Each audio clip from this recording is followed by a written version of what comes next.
All right, everyone. Okay, so we have an embarrassment of riches at our conference in that we are able to benefit from not one, but two plenaries. And I have the pleasure now of engaging in the rather futile task of introducing our closing plenary speaker, the James and Merrill Tisch Professor of Economics at Brown University. I say my task is futile because our speaker needs no introduction. With a career-spanning record of more than 60 published papers, several edited book volumes, and a Google Scholar citation count of nearly 50,000.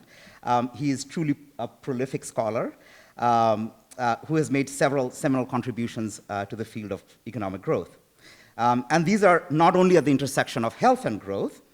Indeed, by the time his influential 2007 paper on accounting for the effect of health on growth came out, influential at least in macro circles, his earlier seminal contributions on the empirics of growth had already garnered 7,000 citations.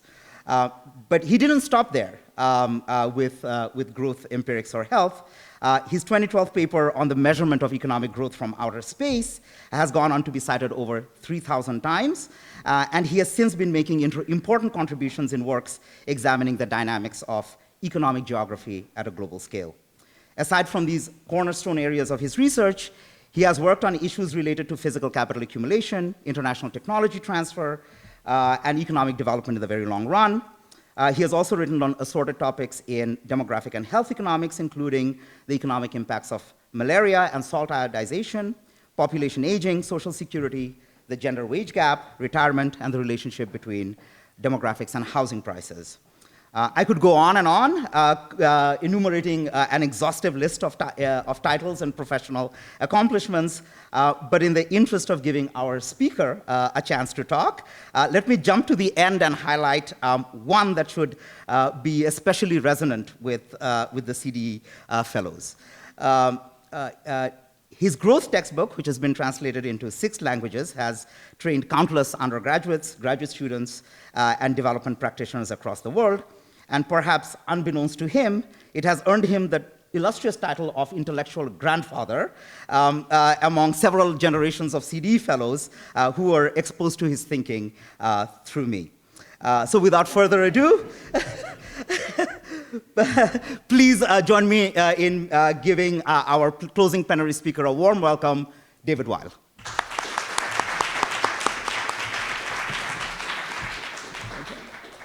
Thank you, Q. It's great to be back at the CDE. I always enjoy the conferences here, check in with my intellectual child and my intellectual grandchildren. And also a really awesome set of papers, really challenging and a lot to think about, mostly in the realm of micro-development, which is where most of the good work is done, except with a few exceptions like Rainer and myself. And so I'm going to kind of be an unapologetic, maybe an apologetic macroeconomist and sort of talk about what the big picture is and how kind of this health stuff relates to the more traditional work I've done on economic growth. So let me just start with some facts. So first, put health aside entirely for a moment and just talk about income growth at the level of countries over long historical periods of time. What are the stylized facts? There are big differences in average income per capita in the countries, among countries in the world today. I don't need to show you a picture of that. We all know that.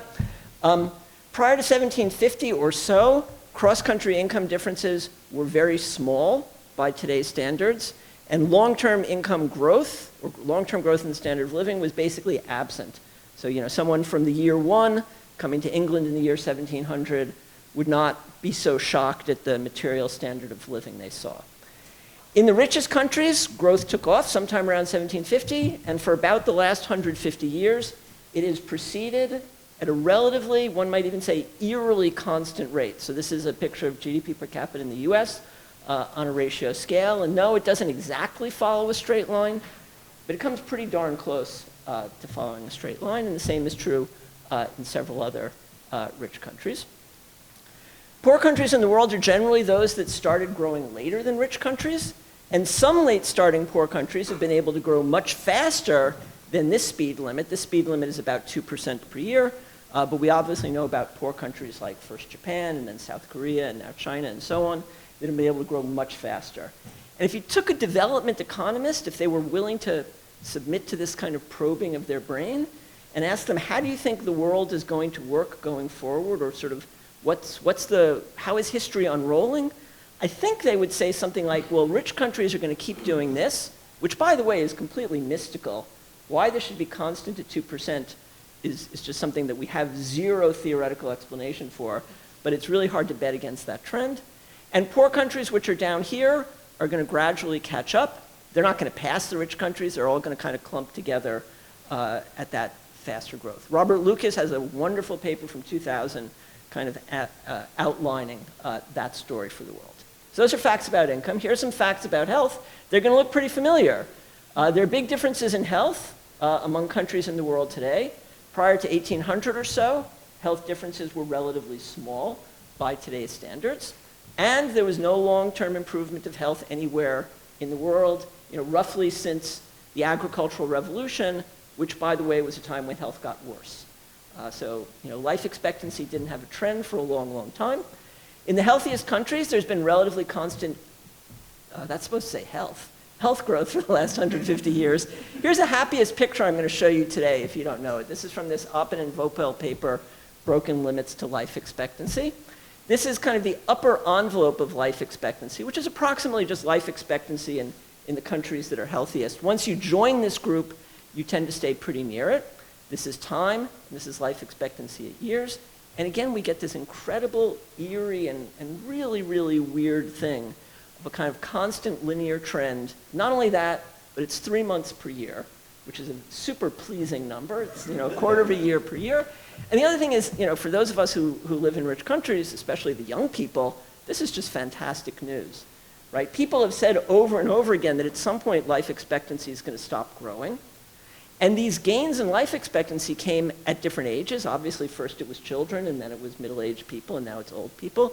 They came through different means, different scientific and economic mechanisms. But darn it, it just sits on that trend. And again, if that trend holds, you young people, I've just given you like an extra 10 years of life, so you're welcome. Less healthy countries today are, again, generally those that started health improvements later. And many late-starting countries have had rapid health improvements, either fully or partially. So here, I think the red thing is Japan, kind of fully catching up to the leaders and then joining the lead. Okay.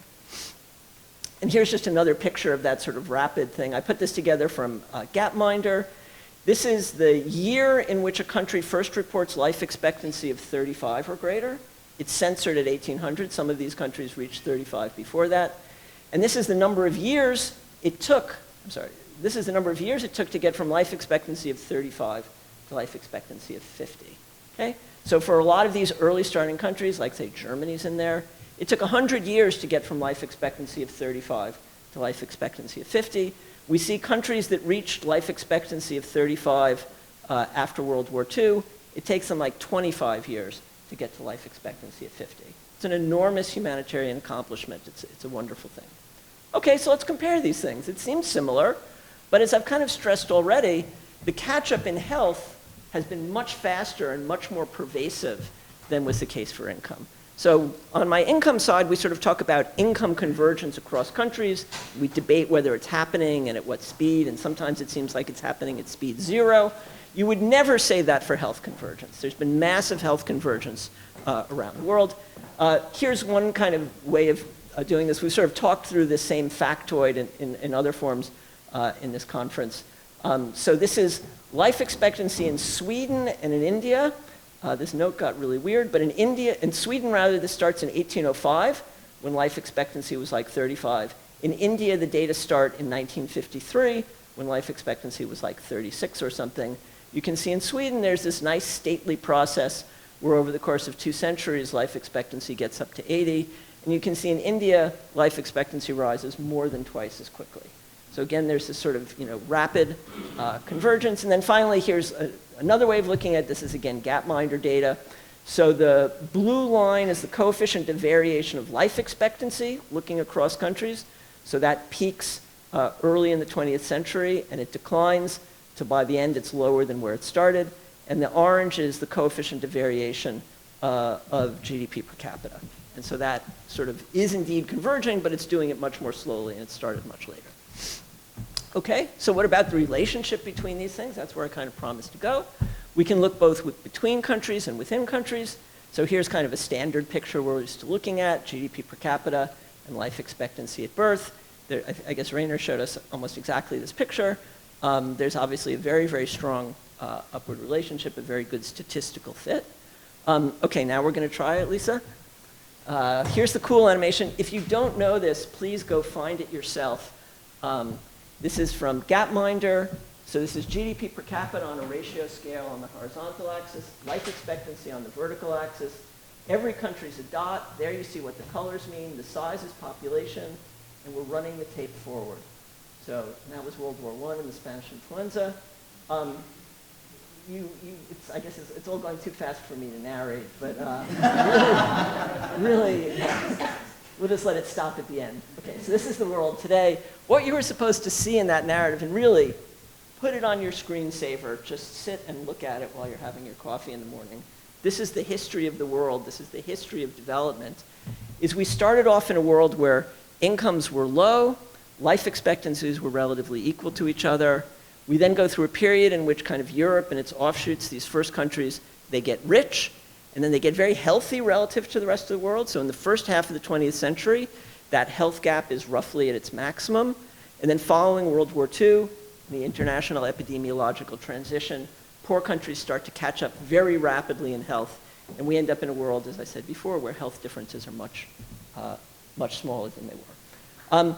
That was life expectancy. We can just look at a whole lot of other dimensions. They're all going to tell the same story, both inputs and results. So this is doctors per capita, which is positively related to income. This is nutrition in terms of daily calorie supplies, positively related to income. This is stunting, which we've been talking about by income group, so almost no stunting in rich countries, and 33% of children under 5 stunted in poor countries. This is the fraction of women who are anemic. So in rich countries, a relatively small fraction of women are anemic. In poor countries, a large fraction of women are anemic. That makes them less healthy. That makes it harder for them to work, and so on. This is the data that we referred to earlier today from my famous 2007 paper. This is the age of menarche, hand-collected by a grad student of mine from all sorts of different sources, and it's all in the appendix to my 2007 paper, and GDP per worker. And so we see that there's this negative slope relationship that I mentioned. And then at the bottom, here's kind of the time series fact for England, where they've been measuring this for a long time. Average age of menarche declined by over 2 years during this period. So this is kind of better nutrition showing up in all these different health measures.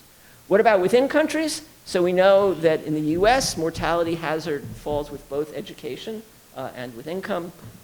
My boss, Chris Paxson, has done some work trying to kind of sort those things out from each other. We know in the US, the life expectancy gap between rich and poor people is growing.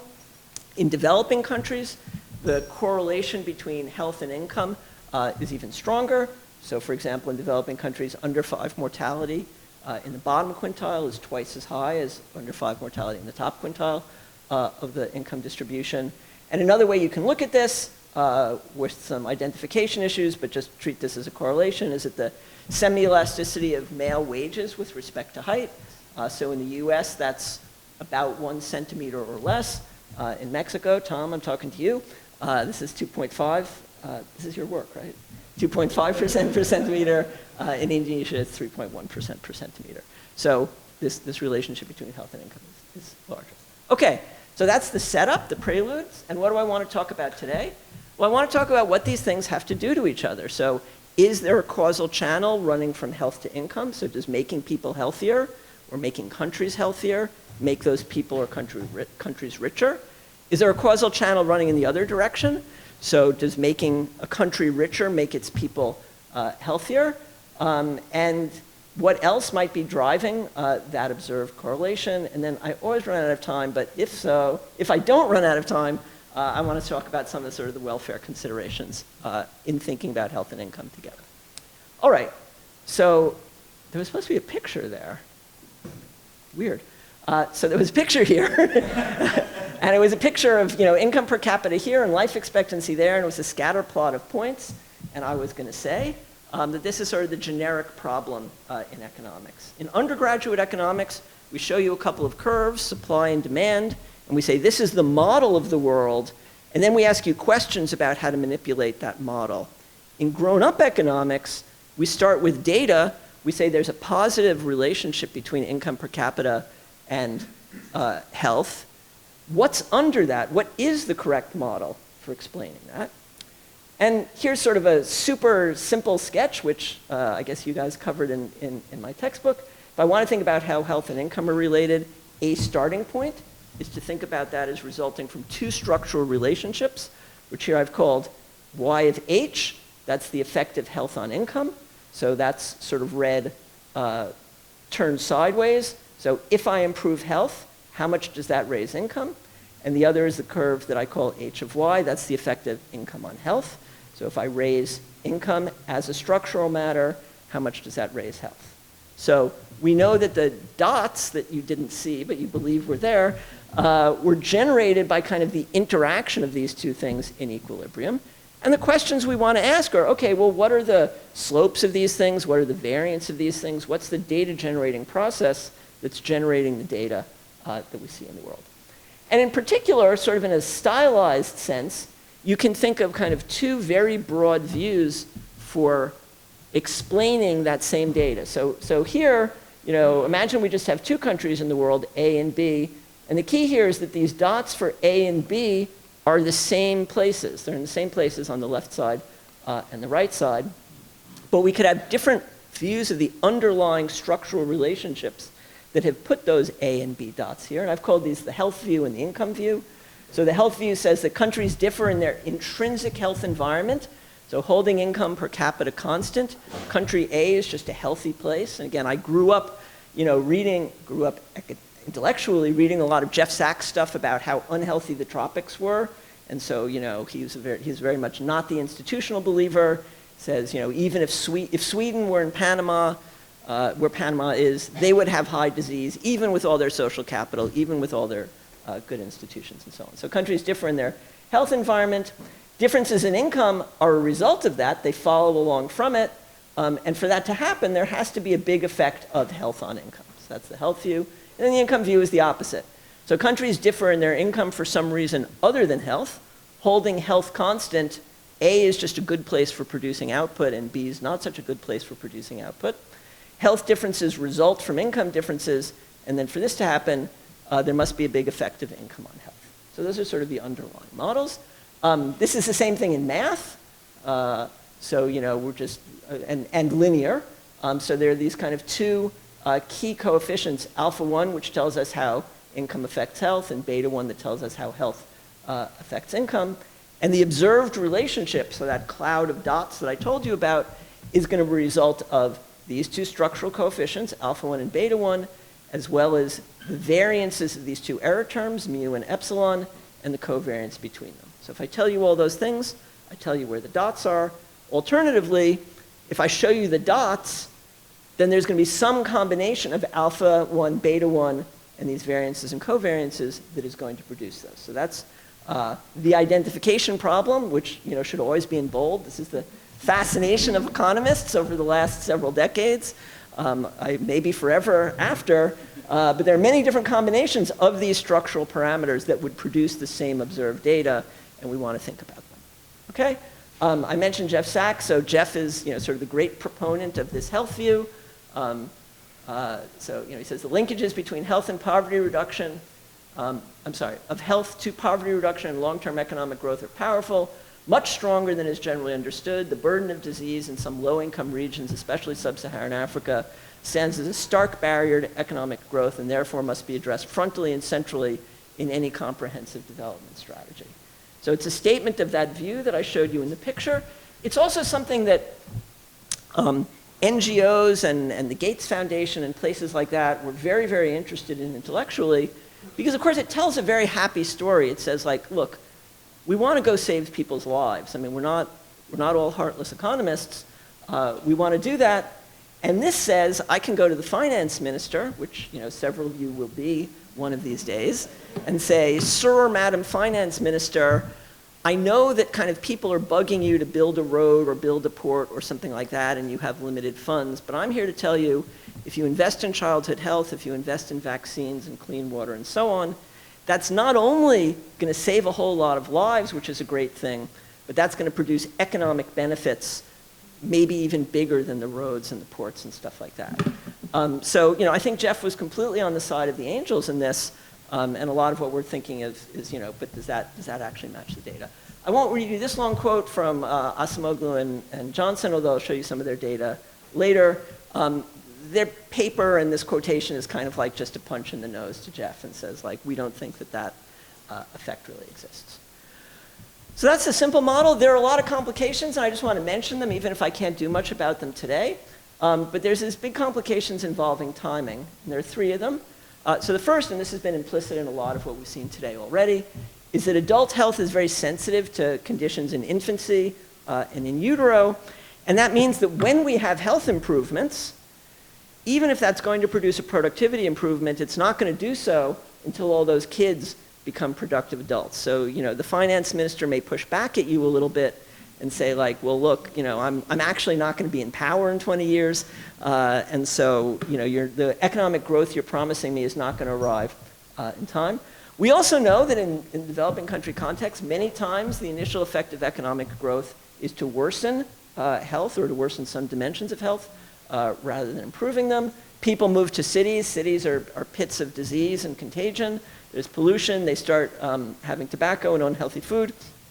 And this is what we were talking about with Ishani before, the sort of fetal programming mismatch in which people who kind of grow up in a food-scarce environment, when they then find themselves with a lot of food, are subject to obesity and diabetes and conditions like that. And then finally, this is the thing that Acemoglu and Johnson stress, this entanglement of health improvements with population. As we were discussing here like an hour ago, population is not sort of front and center in the development agenda anymore. But I'm writing a book about population with a lot of intellectual history in it, so I've been spending a lot of time back in the population explosion when people worried about population a lot. We know that sort of when health improves, the lives saved are largely infants and children. If fertility does not adjust to that right away, and our experience is that it doesn't, then that unleashes a period of very rapid population growth. And sort of in the post-World War II period, people worried a lot about the economic effects of that population growth. I don't want to make any mistake about my view here. Saving lives of children is good in welfare terms. Like, we should do that, even if it has an economic downside in the form of rapid population growth, or even if that rapid population growth poses an obstacle to economic development. Okay, so how are we going to sort this out?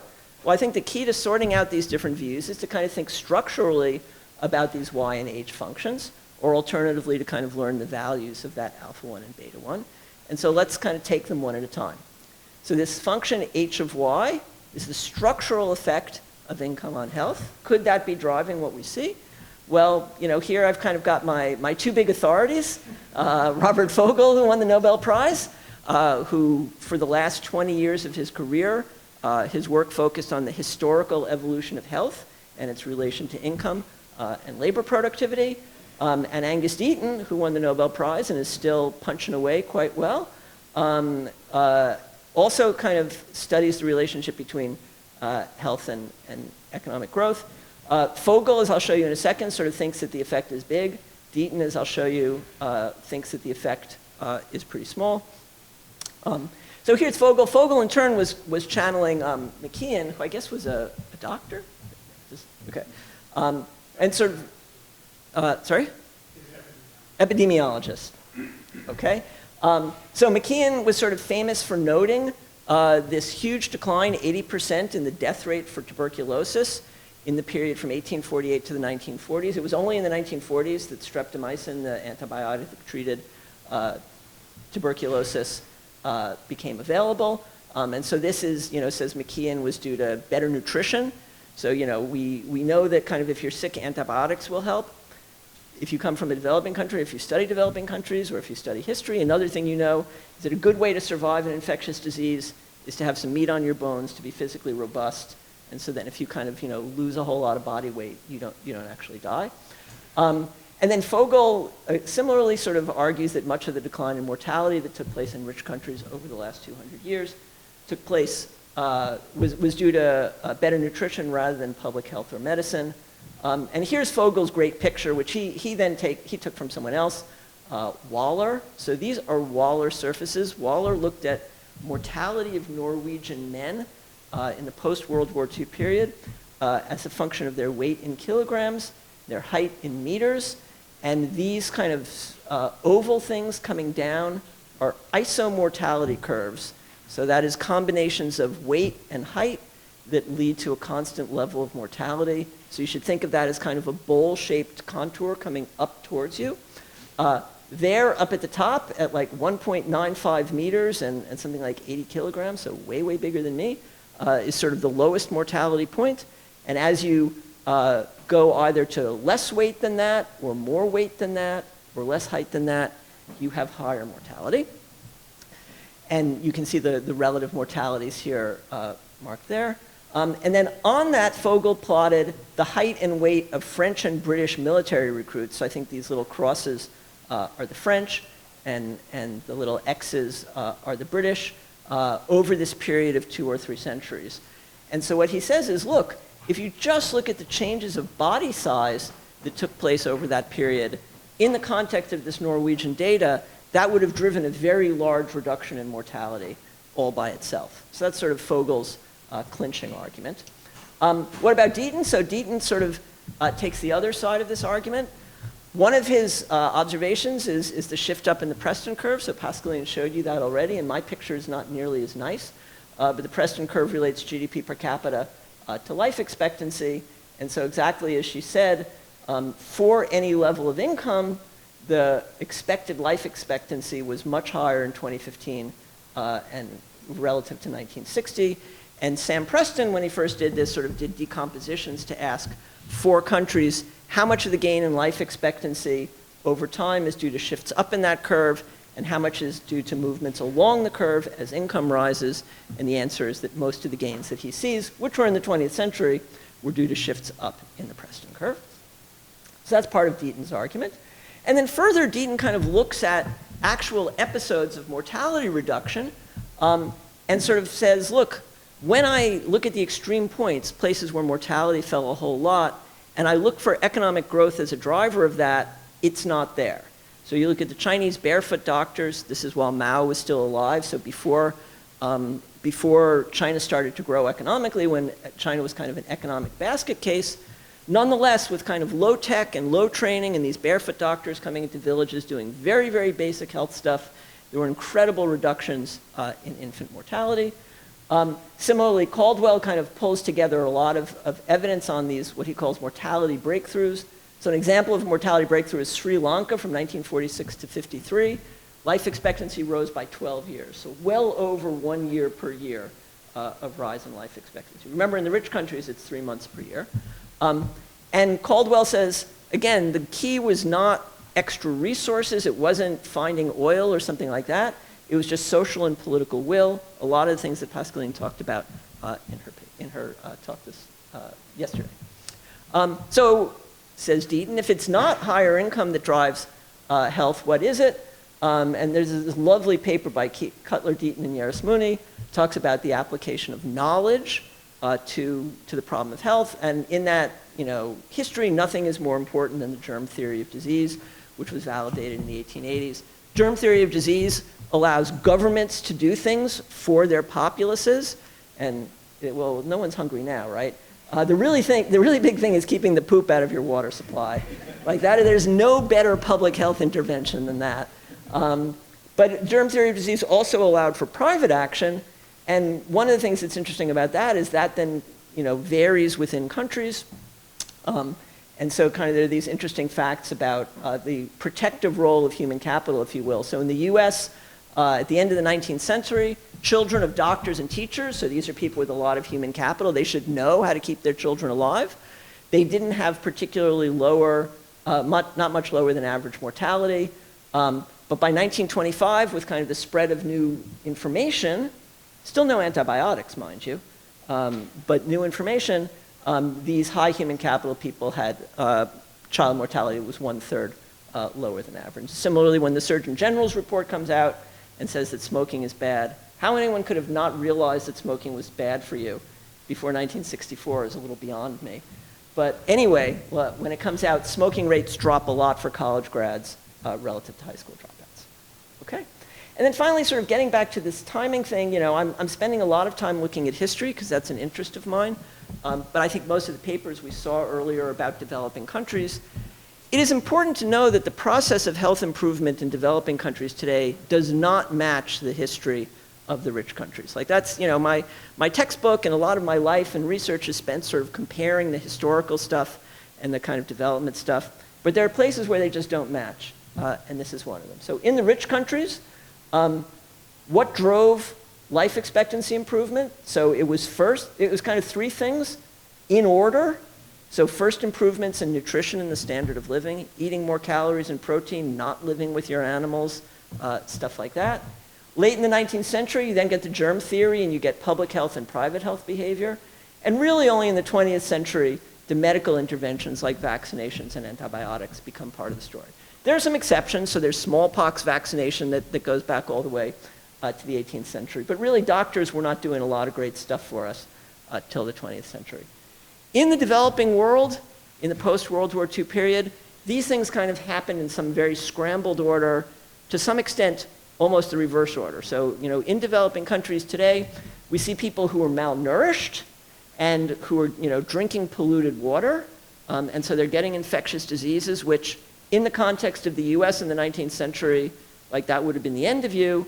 But now we have antibiotics, so even with all the deficiencies in the health system, they can go to a doctor and they can get fixed up. So there's a much more scrambled thing, and I think that's what was so interesting to me in listening to Pascaline talk yesterday, was she was sort of saying, what we need in a lot of these developing countries is kind of step 2 stuff. Like we've got a bunch of the step 3 stuff, but someone's got to go back and do the step 2 stuff. Okay, what about the other structural relationship between health and income? So a priori, it's certainly reasonable to think that healthier people are going to be stronger. As Pascaline mentioned before, again, you sort of got to till your field or something, and if you're sick and malnourished and so on, that's going to be very hard to do. So you think that would be present for both people and countries.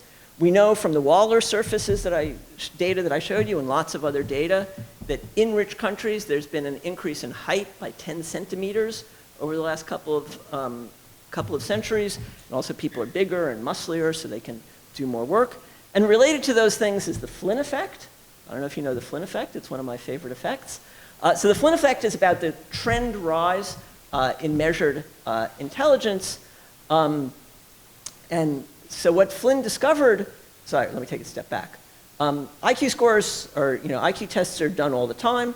IQ is normed to have a mean of 100 and a standard deviation of 15.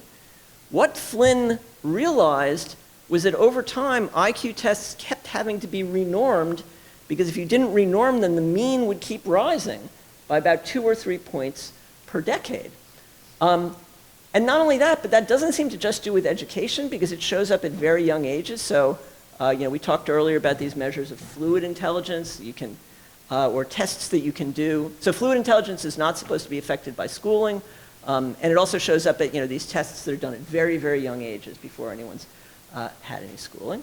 And all of that is consistent with what we know, which is that all these health insults in childhood, malnutrition, micronutrient deficiency, mothers smoking, disease, and so on, they not only make your body worse, but they make your mind not work as well. So over time, people are getting stronger and people are getting smarter, and that should make them more productive a priori. Okay. But we want to learn the magnitude of this. It's, a priori reasoning is not going to get us so far. So how are we going to learn its magnitude? So I always tell my students, when you want to do inference, you start by thinking, like, what would a mad scientist do? Like, if there were no ethical constraints or anything like that. I'm not going to call on anyone, but usually someone volunteers that, like, I'd go and I'd randomly give half the people some disease or something like that, or I go to half the countries and make them malnourished, and then I tell them they're a terrible person for being unethical. But that is kind of the inference problem that we're trying to solve. So, there have been various cuts at this. So there have been randomized nutrition trials. So there's this famous INCAP trial in Central America, where they gave nutritional supplements of varying quality, of varying protein content to different villages. Follow those children until they're old, and you find that the children who had protein treatment are bigger, and they have higher education, and they have higher wages. So that's sort of well-identified evidence. There's this Acemoglu and Johnson paper that was mentioned by Rainier and that we were all talking about before. Acemoglu and Johnson study the impact of the international epidemiological transition after World War II. It's a very controversial paper, and I'm just going to tell you its results without getting into all the controversies. What they claim is that because of good luck with respect to what diseases were cured and what diseases weren't, some poor countries had much bigger declines in mortality than others did. So that's a kind of exogenous thing, like, did you have a disease where one of these silver bullets came along and just cured the whole disease and your population got a lot healthier? Or were you unlucky and your bad disease was malaria and there's been very little progress against malaria? And so here's their picture in 3 papers. This is their instrument, change in predicted mortality. This is the change in log life expectancy. So you can see they would say their instrument does a very good job. When mortality is predicted to fall, log life expectancy rises by a lot. This is the relationship between the change in predicted mortality and the change of log population. So in places where mortality fell a lot, population leapt up. That's kind of the story of the population explosion. And here's the relationship between the change in predicted mortality and the change in total, not per capita, GDP, and that's relatively flat. So they say, look, this is exactly the story that Malthus or Solow or a story about dependency rates would tell, that maybe health makes people more productive, but the overwhelming effect of health improvements is to lead to more people, more dependency, and therefore lower income per capita. Then there's my own work, which is very politely been mentioned. So I kind of I wanted to identify the effect of health on individual productivity, and I'm not a mad scientist, and I'm an ethical person, so I can't do that bad stuff. Instead, I used data from a paper that I just loved by Behrman and Rosenzweig that looked at monozygotic twins in the United States. So monozygotic twins, identical twins, are just the best because they're genetically identical. They grow up in the same family. We think they're probably treated the same. But twins differ by an average of 10 ounces at birth. And of course, twins tend to be small. So 10 ounces when you have relatively small babies is a lot. And so kind of nature has done this unethical randomized trial for us of feeding one fetus a lot more than the other. And now we can follow them in adulthood. And indeed, we find that the heavier twins grow to be taller, they get more education, and they earn higher wages. My paper then does a whole lot of black magic with that and comes to this conclusion that if we think about, and I want to be careful about this because I'm a short person and I don't want short people to feel bad here. So the result is not that being tall is good and that should raise your wages. The result is that differences in height that result from differences in health affect your wages and labor productivity. So if you think about a place like the United States, where most people are quite well nourished and pretty well cared for, variation in height is almost overwhelmingly genetic. So, I'm short, I'm married to a short woman. Oddly, we have very short kids, despite all the eggs we gave them. But if you think about sort of taking someone's life and rerunning it and giving them whatever health insults would lower their height by 1 centimeter, my estimate is that holding their education constant, that would lower their wage by 3.5 percentage points. And then there's a lot of black magic in mapping that back into cross-country data. And my estimate is that world inequality would decrease by about 10% if I could wave my hand and make everyone in the world equally healthy. That says health's important. It's really good to raise people's health. But no, it's not going to make income inequality among countries go away. It's only a relatively small component of it. Oh man, so there's another picture here of my answer to the health versus income view. That's okay, I don't need the picture. My answer is that, in fact, I don't think either of these curves has much slope, which is to say the y of h curve, this lighter green one, is relatively close to vertical, and the h of y curve, this darker one, is relatively close to horizontal. And so what is inducing then that scatter of points that's very highly correlated? Well, the answer is, C, the correlation of the errors. So there's something, it's not a structural effect of income on health, it's not a structural effect of health on income, it's other factors that both make countries more productive and that make them healthier. And here's my list of those things. So if I think about sort of looking across countries, that's where I started. A natural candidate for that is the quality of institutions, which, by the way, is what Acemoglu believed. Even if we don't believe his paper, we can still honor him for sort of being the modern pusher of the institutional view.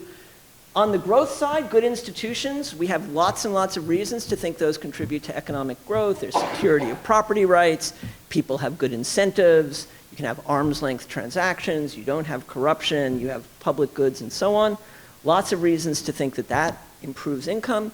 And on the health side, and again, I'm really just stealing all of this from Angus Deaton, what makes the difference in national health is not so much how much money there is, it's the quality of the institutions that organize the health sector. And so good health for a population in a developing country is not super expensive, but it relies a lot on institutions to provide inputs, to provide basic education for people and so on. What about over time? I showed you that the two things grow together over time, and here the obvious explanation for their moving together is technological progress, right? Since the Enlightenment, we've been learning a whole lot more about how to produce output.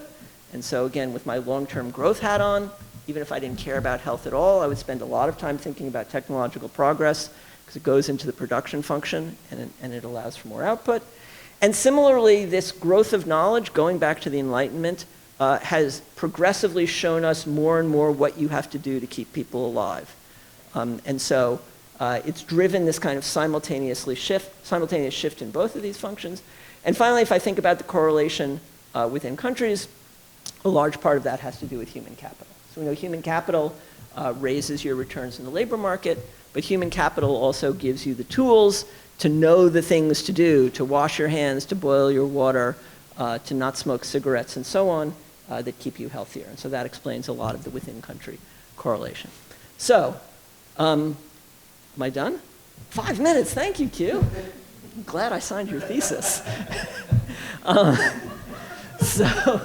So, I mean, that's sort of the main body of what I wanted to say, but I think it's kind of irresistible to take a little peek, a ginger little peek, at how to think about welfare. And again, I don't, I'm fully on board with the view, I think, that Pascaline said, quoting Amartya Sen, right, that health improvement is development. So like development is not just about having a lot more money and having bigger cars. I'm perfectly happy to consider health improvement even if people's income doesn't go up as economic growth. Can we consider improvements in health and improvements in income within a single welfare framework? If we could, then we could answer questions like, well, in a particular country over a particular period, which did more to raise welfare? Was it the growth of income, of the standard of living, or it was the improvement in health and life expectancy and other measures of health? And this is what economists have kind of promised the world we can do, even if we can't always do it. Can you do some sort of cost-benefit analysis of a policy? There's some policy that would raise income by X amount, or I could take that money and I could save Y number of lives. Would we ever sort of want to compare those things? So it's pretty dicey territory. What would we do? Well, there is a whole theory-based approach that I actually teach my graduate students, starting with this idea of the value of a statistical life.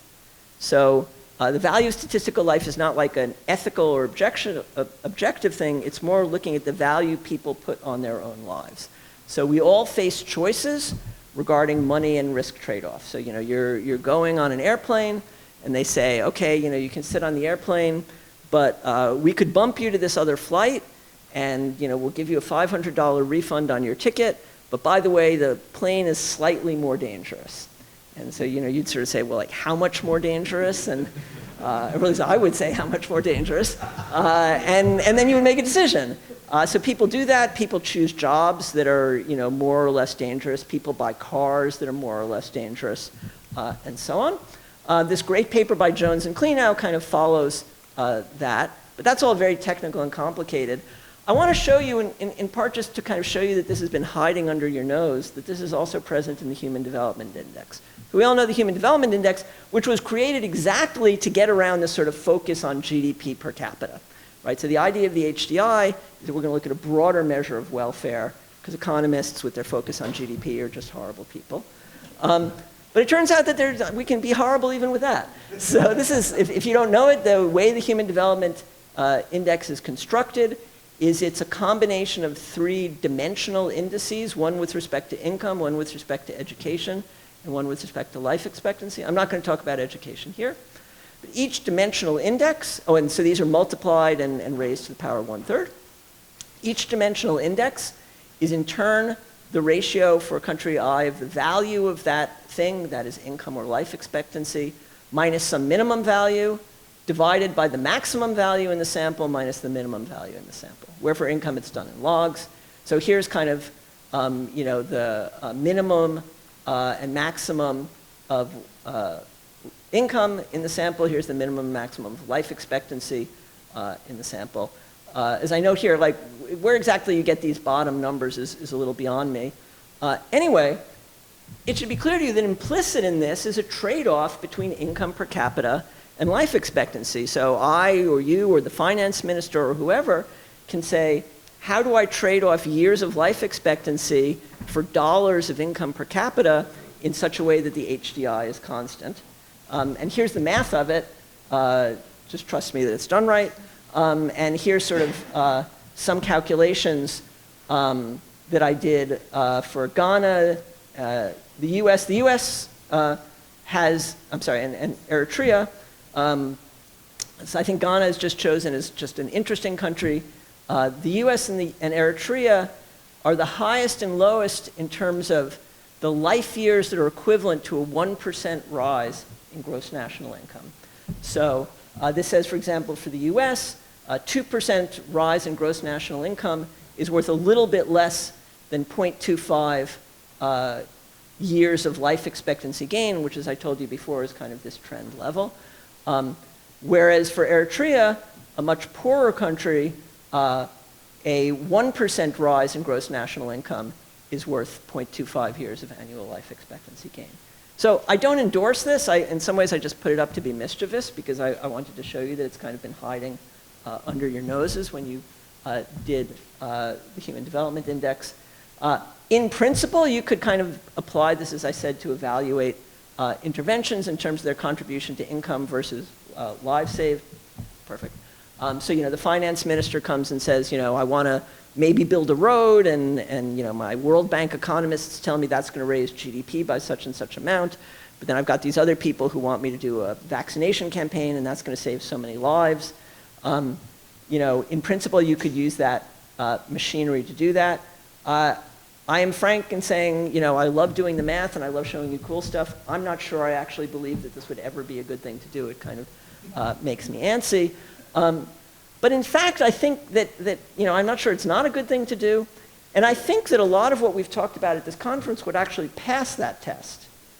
In the sense that I think a lot of what we've seen is that health interventions that we think are feasible and that have been studied by various people in this room provide improvements in life expectancy at relatively low costs. By contrast, we're really bad at coming up with interventions that raise GDP per capita. So I think, although I'm antsy about this cost-benefit analysis, I think a lot of what we talked about would in fact pass it, and that we would be investing money in health. So let me stop there. Thank you.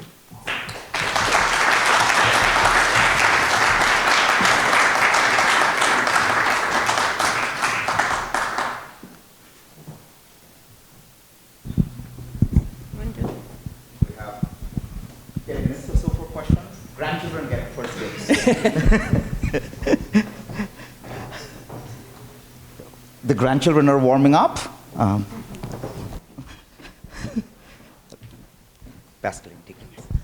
I have many questions. I may not ask all of them. We can talk more over dinner, hopefully. But so first, when you mentioned Deaton thinking that the effect of income on health is small, right? Yes. You mentioned episodes where there were massive gains in health without an increase in income. Correct. And to me, that's not quite the same as saying that whenever there's increases in income, we don't see effect on health. So I just wanted and looking at Deaton's very recent work with Anne Case on death of despair, I think he may have changed his view on that and now may think that actually there are massive effects of income or lack of growth of income on health, right? So, okay, so you may have others, but let me answer those Yeah. questions first. So, I mean, I think for the first, obviously the fact that there are episodes of health improvement without income changing doesn't prove that income doesn't raise health.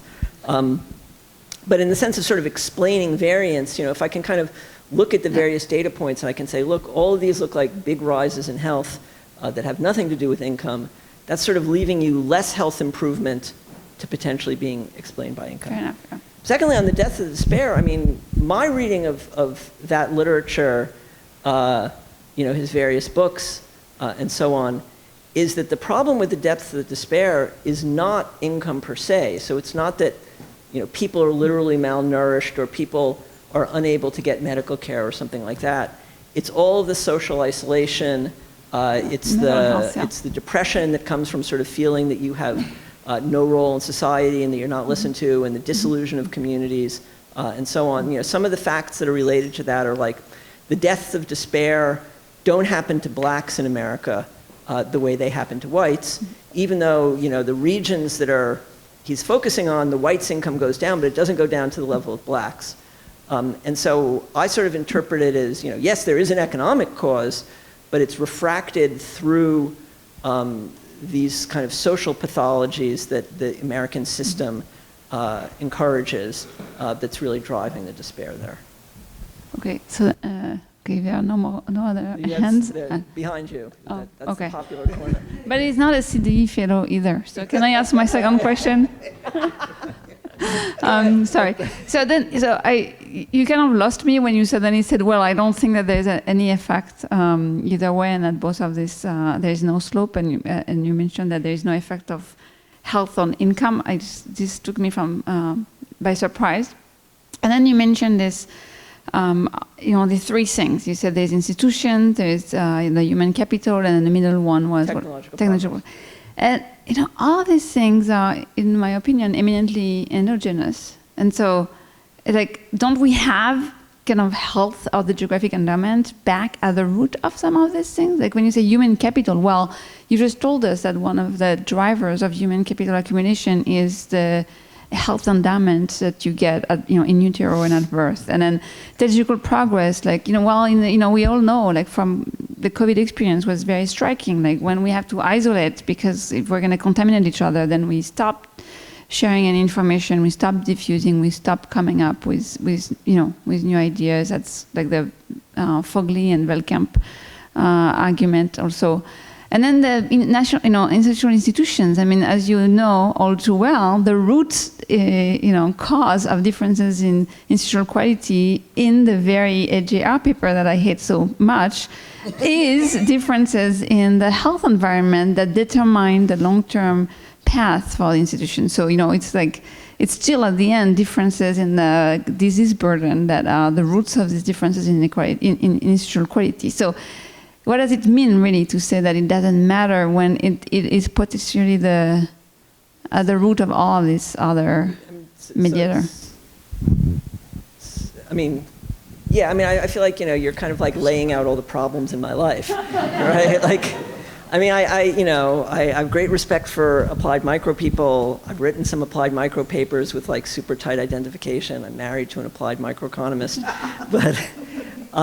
but sometimes we want to answer these kind of bigger questions. And at the same time, I've also kind of worked on this long, super long growth stuff, but I think in some ways, those set of answers, that everything goes back to ancestral environments or everything goes back to, this or that geographical feature, are very impoverished in terms of thinking about the texture of the world that we live in. So, yes, institutions have roots that are, as a la AJR or whatever else you want, are related to geography and the health environment and so on. But even, Acemoglu in his most, doctrinaire will allow for an error term in that relationship. And so there are places that have unusually good or unusually bad institutions. And so there's still, in principle, a role for thinking about kind of this proximate way in which institutions are manifest in terms of income and are manifest in terms of health and so on. So I'm trying to live in a world in which I understand what really tight identification is, but I also sort of want to tell a broader story, but I don't want to tell an infinitely broad story. That's not a full answer. Two separate questions. The first one is, most of the relationships that have been put forward are basically linear, but when you listen to somebody like Kahneman and Tversky, people have put vastly higher values on loss in their personal situation relative to gain. So to what extent does that kind of asymmetry of volatility affect how you view some of these social outcomes when you get various types of either disturbances or declines in general levels of welfare?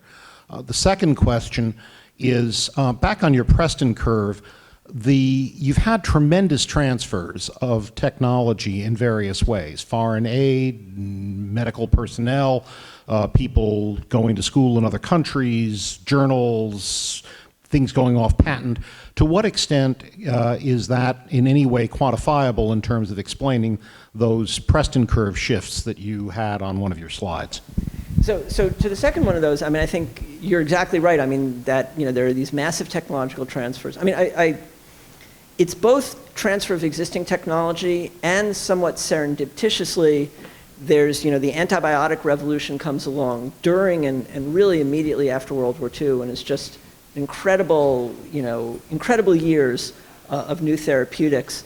And so all those things get transferred to poor countries in a very, very short period of time. And that's all what the Acemoglu and Johnson paper is about. So, I think, even if we don't take the later stage of their instrumental variables analysis, sort of implicit in what they show is these massive gains in health that are not related to income and that must be coming from this transfer of knowledge. With regard to the first thing you said, clearly for individual utility, people care a lot about these reference things. It actually relates a little to some of what I was showing you. In deep at the back of a handbook chapter I wrote that no one has ever read, is a discussion of the value of statistical life and the math that's in Murphy and Topel, if you know that, or in the Jones and Klenow paper. In those papers, if you sort of take the value of statistical life as derived in the United States, you then translate it into utility terms, and I could send you all the math, and then you ask, what about a person in a poor country? You get the answer, the person in a very poor country is happy to be alive, but not very happy to be alive. They're so close to the sort of level of consumption where a person in America would rather be dead. An implication of that is that people in developing countries should have a very low value of statistical life relative to their income. So they should be willing to take risks on their lives for small amounts of money relative to their income, compared to the United States, where the value of statistical life is like $10 million. I then looked at the data, and it turned out not to be true. So it turns out that people in poor countries value their lives, what's his name? I can't remember whose paper I took this all from. Value their lives much more than that sort of theoretical model tells you they should. And my explanation for it is that, of course, if you're an American and you think, what would it be like to survive on $1,000 a year? You say, wow, I'd be completely miserable doing that. People in poor countries who are much more used to that, so they have kind of a lower set point, don't feel that way. They sort of feel like, okay, well, I can live an okay life on $1,000 a year. So I think that's something that has to be wrestled with. And as I say, I tried. no one read it. Come on, grandkids. Sorry.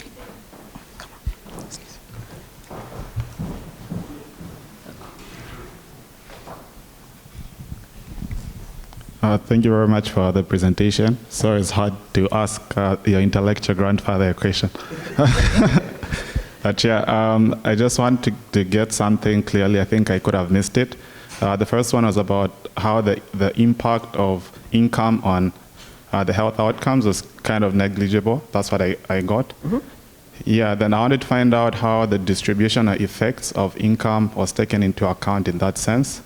Then also, I would like to find out what the policy implications could be in most developing countries, because I know most of us are trying to increase our earning capacity so that we put up infrastructure in the health sector and a lot of other things that we think will potentially improve the health standards. Thank you. Thanks.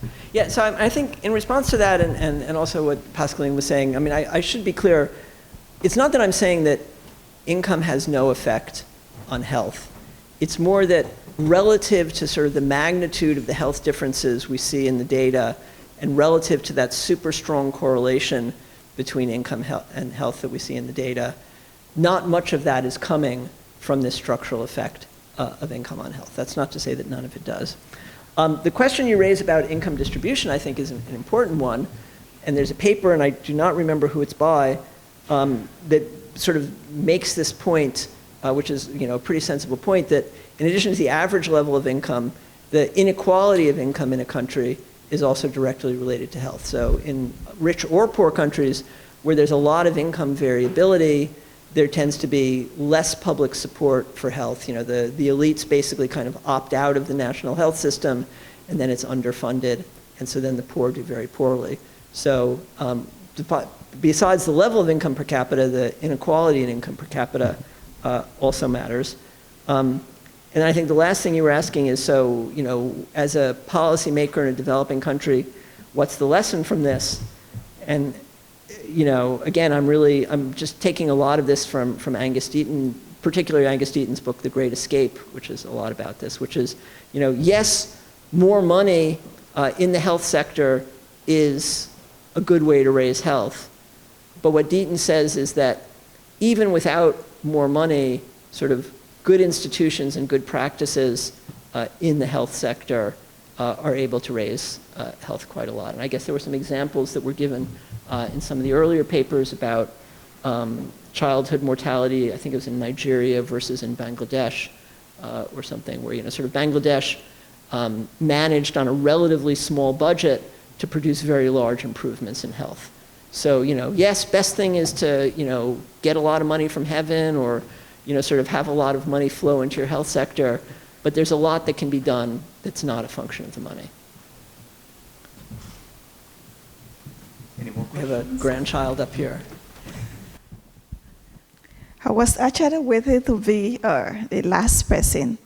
My question is not pertaining to the presentation.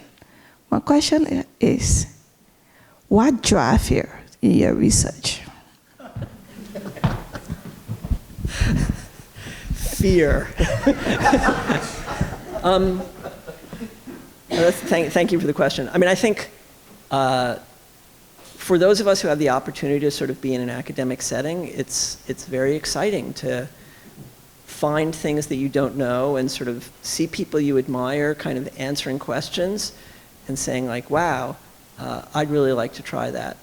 And I say fear somewhat humorously because the process of becoming a professor and a researcher starts with being a student and a grad student, and being in fear that your advisor's not going to improve of you, or that you're not going to get your paper published, or that you're going to get ripped apart at some conference or something like that.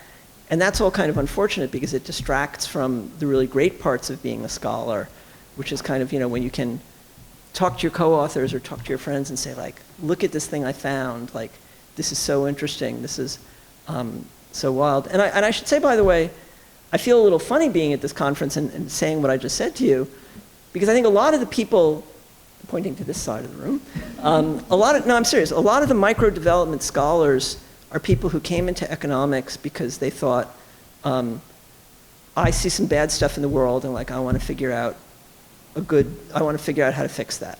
I want to figure out how to make good policy. I want to figure out how to save lives, figure out how to redesign a health system, and that if I'm really smart and I work really hard, I can do some good stuff in the world. And it's not that I have none of that in me, but that was not, in fact, my route into this whole literature. And so I always feel a little bit like an interloper, that I got interested in health because it seemed like an interesting intellectual problem, and then I find myself sort of like having these discussions about like lives and stuff like that. So I don't know, maybe you should listen to them.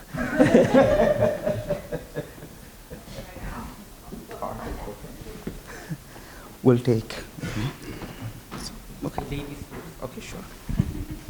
Thank you so much, and I second, boy, that it's challenging as your question. But my question is maybe about the natural experiment of the twins. How do you build a data set of twins, and what was the strategy of analyzing the data? So first of all, I didn't build that data set. I took the results from a paper by Behrman and Rosenzweig. They didn't build the data set either. It came from a twins registry. So I think it was like Wisconsin and Minnesota or a couple of states like that. Sorry?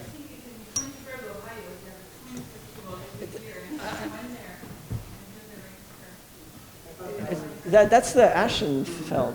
But yeah, I think this is a different thing, I think. So I think, medical scientists have known for a long time that twins are this gold mine. And so in that data, someone at the time that kids were being born said we should make a registry of these people where we can write down their birth weights and other vital statistics and then find a way to track them.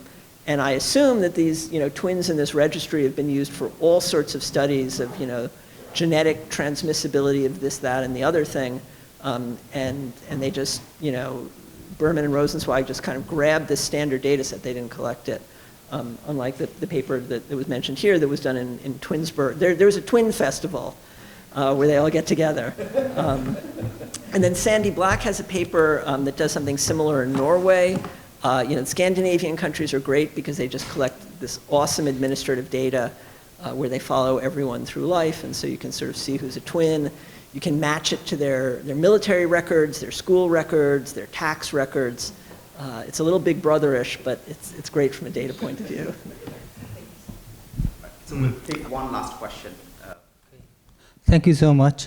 I want to share my just thought when I listening your lectures, and the reason why the small impact of income on health could be that health is kind of the public good, and which means the leader's income effect is matters, but the followers' income effect doesn't matter, because if you are a leader in the health service, health science in the world, your investment in the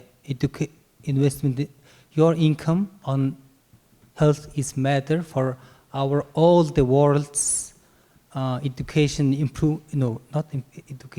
health improvement. But if you are followers, it doesn't matter. Okay, it could be, but did you think about this?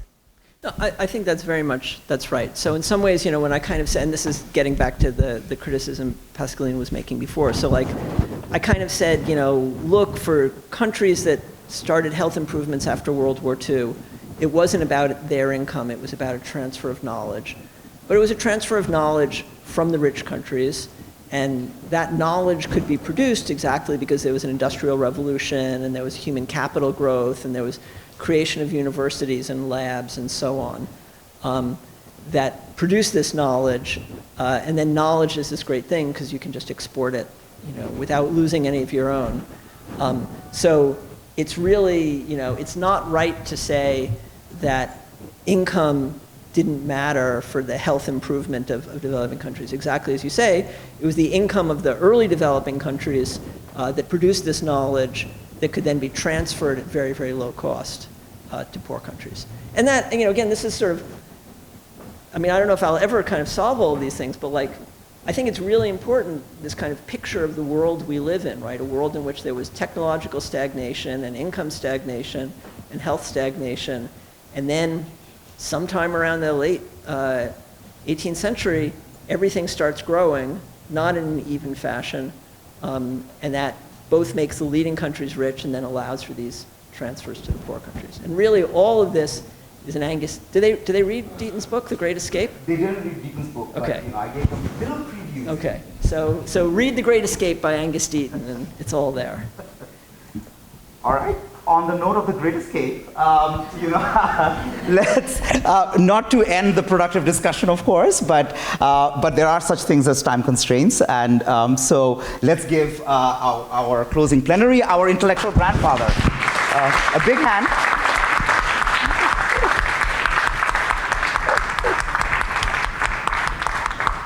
And Professor Godlinton will just have 30 seconds. 30 seconds for closing remarks. Very, very, very short. I'm not going to keep you any longer. But I did want to just say a note of thanks, especially to all our presenters for a number of reasons. First, for being resilient with all our technological challenges. I think it speaks to this as a room of development economists, and we sort of used to things going wrong on a daily basis in the work that we do. Second, for really stepping up to the challenge of really directly speaking to the CDE fellows. I applaud you. I think this is not easy. It's not something we do as general practice. And I think you took really innovative work and really put it in a way that is going to leave a mark and I think seed a lot of discussions in the weeks to come. So I really want to thank you for that. Also, thanks to everyone again who has made this possible, to Q, to Lisa, to Tom and the team at the CDE. And on that note, this is the end of the conference. Thank you.